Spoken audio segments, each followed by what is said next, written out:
مساء الفل. معانا 3 اخبار مهمين جدا ليهم علاقه بالنادي الاهلي ونادي الزمالك. طيب، في البدايه كده هقول لك على اخبار النادي الاهلي. اكرم توفيق المفترض ان هو هينتقل للشمال القطري اخر شهر مايو. طلب من الكابتن محمود الخطيب ان هو قبل ما يمشي يلعب كاس العالم للانديه وبعد كده يغادر، والكابتن محمود الخطيب رفض تام تواجد اكرم توفيق داخل الفريق.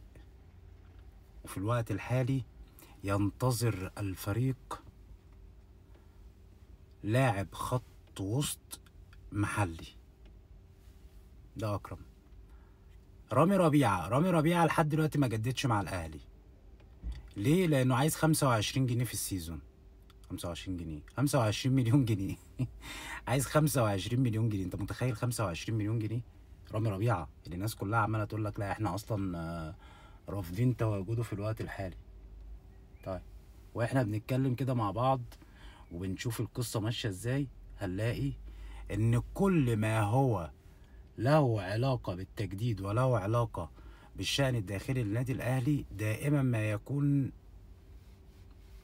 مش ظاهر للناس، ولكن أنا بقول لك حاجات ليها علاقة باللي بيحصل جوه النادي، يعني من أحد المصادر. برضو احنا مش جن، يعني احنا بنشوف اللي بيحصل ايه وبنحاول ان احنا نوصله لحضراتكم. طيب، بالنسبة بقى لنادي الزمالك، نادي الزمالك بس انتوا الأول انتوا شايفين يعني رامي يستحق ال 25 ويقعد ويكمل، بما ان اشرف عنده مشاكل طول الوقت ورامي بقى له فترة بيأدي أداء كويس، ولا انتوا شايفين ايه؟ دي نقطة. النقطة الأخيرة ليها علاقة بنادي الزمالك. نادي الزمالك في الوقت الحالي بيفكر جديا داخل مجلس الإدارة في الاستعانة بأحد أبناء نادي الزمالك للإدارة الفنية لنادي الزمالك، والسبب إن هم مش مقتنعين بسيرو. عايزين يجيبوا مين؟ عايزين يجيبوا طارق مصطفى. ليه؟ عشان خايفين بيسيرو ضيع عليهم كاس مصر.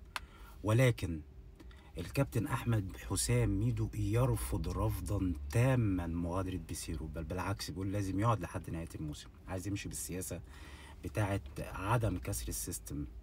طيب، في حاجة بقى جديدة في القصة دي. في حاجة جديدة ليها علاقة بمين؟ ببيسيرو برضو. بيسيرو اصلا عايز يمشي. ليه؟ لانه لحد دلوقتي ما خدش غير شهر واحد بس من مرتبه.